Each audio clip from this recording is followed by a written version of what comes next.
오늘 우리가 함께 보고 있는 역대하 7장의 내용은 크게 두 부분으로 나눌 수 있습니다. 첫 번째로 성전 낙성식과 두 번째 여호와께서 다시 솔로몬에게 나타나신 사건입니다. 저는 오늘 역대하 7장 말씀을 통해 하나님께서 우리에게 주시는 세 가지의 메시지를 함께 나누려고 합니다. 첫 번째, 하나님께서는 기도에 응답해 주시는 분이십니다. 본문 말씀 1절입니다. 솔로몬이 기도를 마침에 불이 하늘에서부터 내려와서 그 번제물과 제물들을 사르고 여호와의 영광이 그 성전에 가득하니. 아멘. 불이 하늘에서부터 내려와서 라는 이 표현은 솔로몬의 간구가 즉각적으로 이루어진 것을 의미합니다.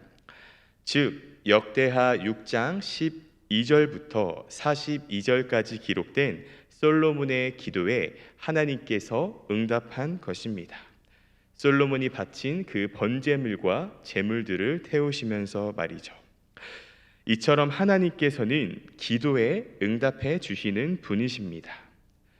그렇다면 기도에 응답해 주신 하나님께 우리는 다시 어떤 응답을 드려야 할까요?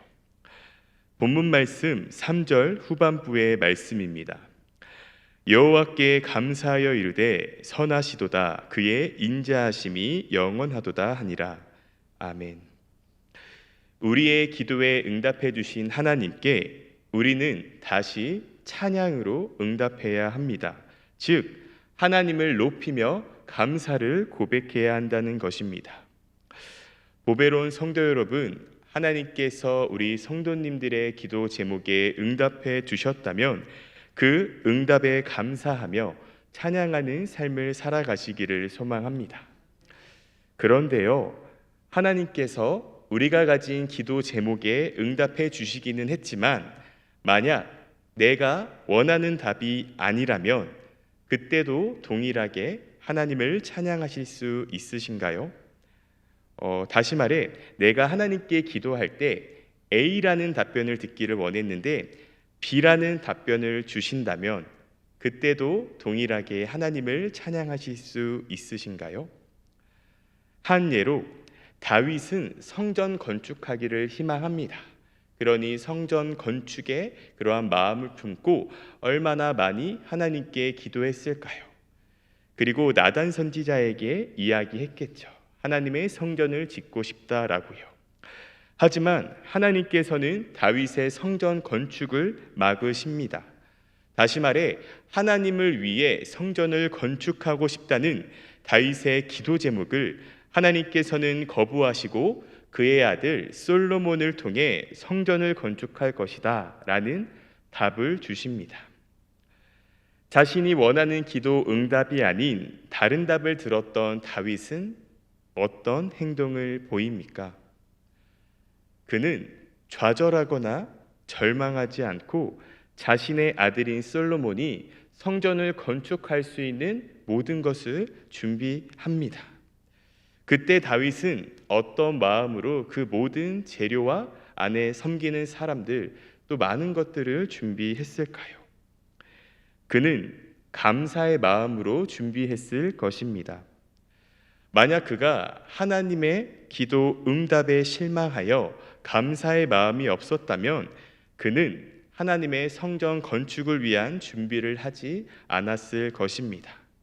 아마도 자신을 위해 제2의 왕궁, 제3의 왕궁을 짓지 않았을까요? 다윗은 비록 자신이 성전 건축을 하지 못했지만 자신의 아들인 솔로몬을 통해 성전 건축을 허락하신 그 하나님께 감사하며 모든 것을 준비했을 것입니다. 그리고 자신의 아들을 통해 성전 건축이라는 큰 은혜를 주신 하나님을 찬양했을 것입니다. 보배로운 성도 여러분, 때로는 우리의 기도 제목에 우리가 원하는 응답이 아닌 다른 응답을 주실 수도 있습니다. 그때 성도 여러분들께서는 어떻게 하시겠습니까? 내가 원하는 응답을 들었을 때 할렐루야를 뛰어넘어 놀렐루야 하시고 내가 원하는 응답을 듣지 않았을 때는 모르는 척 몰랄루야를 하지 않으시겠죠? 하나님께서 우리에게 주시는 그 기도 응답을 겸허히 받아들이시기를 소망합니다. 그리고 기도하는 것입니다. 하나님, 제가 원하는 응답은 아니지만 하나님께서 주신 이 응답의 의미는 무엇인지 깨달아 알 수 있도록 함께하여 주옵소서. 하나님께서는 우리에게 좋은 것을 주시되 가장 좋은 것을 주시는 분이니 하나님의 뜻을 발견할 수 있도록 말이죠. 그래서 우리 보배로운 교회 성도님들 모두가 하나님의 응답에 아멘으로 화답하며 주님을 찬양하고 감사하는 삶을 살아가시기를 소망합니다. 하나님께서 오늘 말씀을 통해 주시는 두 번째 메시지는 하나님께서는 재앙을 통해 경고하시는 분이십니다. 본문 말씀 13절입니다. 혹 내가 하늘을 닫고 비를 내리지 아니하거나 혹 메뚜기들에게 토산을 먹게 하거나 혹 전염병이 내 백성 가운데에 유행하게 할 때에. 아멘. 비가 내리지 아니하는 가뭄 재앙과 메뚜기 재앙, 전염병 재앙은 하나님께서 악한 길을 걷는 사람에게 내리는 경고의 재앙입니다. 즉 징계입니다. 이스라엘 백성들이 하나님을 떠나 악한 길을 가게 되면 하나님께서는 가뭄과 메뚜기와 전염병을 통해 경고하신다는 것이죠. 이스라엘 백성들에게 이 경고의 메시지를 보내신 하나님께서는 오늘을 살아가고 있는 우리 그리스도인에게도 동일하게 경고하십니다. 그것이 어떤 실제적인 가뭄, 또 실제적인 메뚜기 때 실제적인 전염이 아닌 영적인 가뭄과 영적인 메뚜기 재앙, 영적인 전염병으로요. 성도 여러분, 가뭄이 무엇입니까? 비가 오지 않아 땅이 메말라 버리는 것입니다. 가뭄 때의 밭을 보면 거북이 등껍질처럼 쩍쩍 갈라진 것을 보게 됩니다. 이것을 영적 가뭄으로 우리의 삶에 적용해 보면 만약 우리가 하나님을 떠나 살아가게 되면 우리의 심령 가운데에 가뭄이 든다는 것입니다.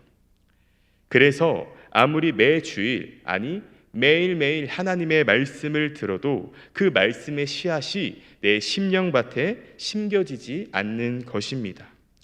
그러니 말씀과 상관없는 삶을 살아가게 되는 것입니다. 말씀과 상관없는 삶, 이것이 하나님을 떠나 살아가는 그리스도인이 겪게 되는 영적 가뭄입니다. 다음으로 메뚜기 재앙입니다. 성경에 메뚜기 재앙이 여러 곳에서 등장하고 오늘날 남미나 이탈리아나 아프리카의 메뚜기 떼의 습격으로 인해 어려움을 겪었던 사건들이 있습니다. 메뚜기 떼가 지나간 자리는 어떻습니까? 황폐합니다. 아무것도 남겨있지 않습니다. 농작물이 하나도 남지 않고 사라져 버립니다. 농작물만 사라지나요? 그 농작물의 수확을 통해 얻게 될 농부의 마음, 그 기쁨까지도 사라지게 됩니다. 이것을 영적 메뚜기 재앙으로 우리의 삶에 적용해 보면 만약 우리가 하나님을 떠나 살아가면 하나님을 향한 기쁨의 마음이 점점 사라진다는 것입니다.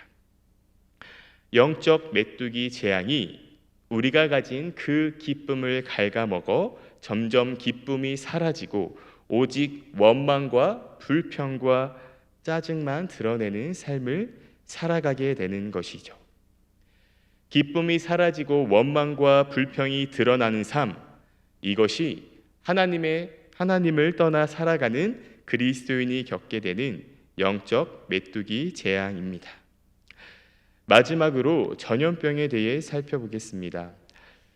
전염병의 결과는 무엇입니까? 바로 죽음입니다. 성경에서도 전염병을 통해 수많은 사람들이 죽었고 오늘날 멀리는 페스트라 불리우는 흑사병을 통해 또 가까이는 코로나로 인해 많은 사람들이 안타까운 죽음을 맞이했습니다. 이것을 영적 전염병 재앙으로 우리의 삶에 적용해 보면, 만약 우리가 하나님을 떠나 살아간다면 우리의 영은 점차 죽게 되는 것입니다. 내 안에 하나님의 영이 떠나간 삶, 이것이 하나님을 떠나 살아가는 그리스도인이 겪게 되는 영적 전염병 재앙입니다. 보배로운 성도 여러분, 나의 삶을 돌아봤을 때 혹시 내가 말씀과 상관없는 삶, 또 기쁨이 사라지고 원망이 있는 삶, 또 내 안에 하나님의 영이 떠나간 삶을 살아가신다면 그때 내가 하나님의 길이 아닌 다른 길을 걷고 있다는 사실을 인지하시기 바랍니다. 그렇다면 우리에게 영적 가뭄과 영적 메뚜기 재앙, 또 영적 전염병이 찾아와 어려움을 겪게 된다면 우리는 어떻게 해야 할까요? 오늘 본문 말씀에서 하나님께서는 친히 그 방법을 알려주고 계십니다. 하나님께서 오늘 말씀을 통해 주시는 마지막 세 번째 메시지는, 하나님은 우리의 겸손한 마음에 움직이시는 분이십니다. 다시 말해 하나님께서는 우리의 회개를 듣고 용서해 주시는 분이십니다. 본문 말씀 14절입니다. 내 이름으로 일컫는 내 백성이 그들의 악한 길에서 떠나 스스로 낮추고 기도하여 내 얼굴을 찾으면 내가 하늘에서 듣고 그들의 죄를 사하고 그들의 땅을 고칠지라. 아멘. 방금 전 나누었던 영적 가뭄과 영적 메뚜기 재앙, 그리고 영적 전염병이 찾아와 어려움을 겪게 된다면 우리는 회개해야 합니다. 조금 더 구체적으로 영적 어려움을 가져다 주는 악한 길에서 떠나기 위해서 가장 먼저는 스스로를 낮추어야 합니다. 다음으로 기도해야 하고 마지막으로는 하나님의 얼굴을 구해야 합니다. 사실 이 세 가지는 순차적으로 일어나기보다는 거의 동시적으로 일어난다고 봐야 합니다. 특별히 저는 회개의 첫 번째 단계인 스스로를 낮추는 것, 즉 겸비, 겸손에 대해 조금 더 말씀을 나누려고 하는데요. 그렇다면 겸손이란 무엇일까요? 사전에 찾아보니 겸손이란 남을 존중하고 자기를 내세우지 않는 태도가 있음이라는 뜻을 가지고 있습니다. 그렇다면 성경에서는 겸손은 무엇을 의미할까요? 다시 말해 성경에서 말하는 겸손의 의미는 무엇일까요? 그것은 하나님 앞에서 내가 죄 있는 것을 알고 하나님께 긍휼을 구하는 마음의 자세를 말합니다. 보배로운 성도 여러분, 사실 제가 성도 여러분께 간절히 소망하는 건 영적인 어려움이 있을 때만 겸손한 것이 아니라 매일의 삶에서 겸손의 삶을 살아가시기를 소망합니다. 그래서 매일 마음 상태를 점검하며 혹 내가 하나님의 것이 아닌 세상의 것을 자랑하는 것이 있다면 주님 앞에 내려놓고 늘 낮은 마음으로 하나님의 도우심을 구하며 살아가시기를 소망합니다. 성도 여러분, 이 겸손은요, 성경에서 일관되게 강조하는 성도의 주요 동목 중 하나입니다. 그 겸손의 동목을 가진 저와 성도 여러분이 되어 매일 하나님을 떠난 길이 아닌 하나님과 동행하는 길을 걷기를 소망합니다. 말씀을 정리하겠습니다. 하나님께서는 우리의 기도에 응답해 주시는 분이십니다. 또 우리가 하나님의 길이 아닌 다른 길을 갈 때 재앙을 통해 경고하시는 분이시며 또 그 재앙은 우리의 겸손한 회개를 통해 피할 수 있습니다. 보배로운 성도 여러분, 오늘 새벽에 함께 기도할 때 하나님 안에서 겸손의 삶, 또 겸손의 열매를 맺으며 살아갈 수 있도록 기도하면 어떨까요? 잠언 18장 12절의 말씀입니다. 사람의 마음의 교만은 멸망의 선봉이요 겸손은 종기의 길잡이니라. 이 말씀을 새번역 성경으로 보니까요, 다음과 같이 기록되어 있었습니다. 사람의 마음이 오만하면 멸망이 뒤따르지만 겸손하면 영광이 뒤따른다.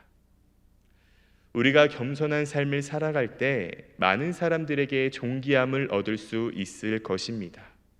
그리고 더 나아가 우리가 겸손의 삶을 통해 하나님의 영광만을 드러낼 수 있습니다.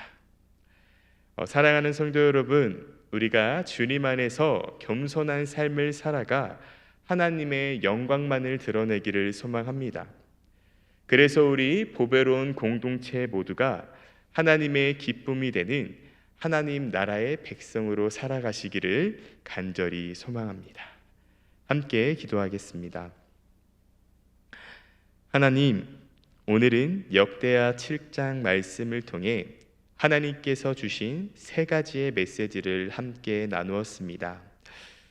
사랑하는 보배로운 성도님들 모두가 하나님 안에서 겸손의 삶을 살아가 영적 어려움의 현장을 이겨내게 하시고, 내가 아닌 주가 기뻐하시는 삶, 내가 아닌 주님이 영광받는 삶을 살아가 하나님 나라의 백성으로서 부족함 없이 살아가게 하옵소서.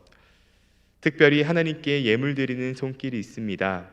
이 예물을 기뻐 받아주시고 시간의 예물 또한 드린 우리 성도님들의 심령 가운데도 함께하여 주시고 그것도 기뻐 받아 주옵소서.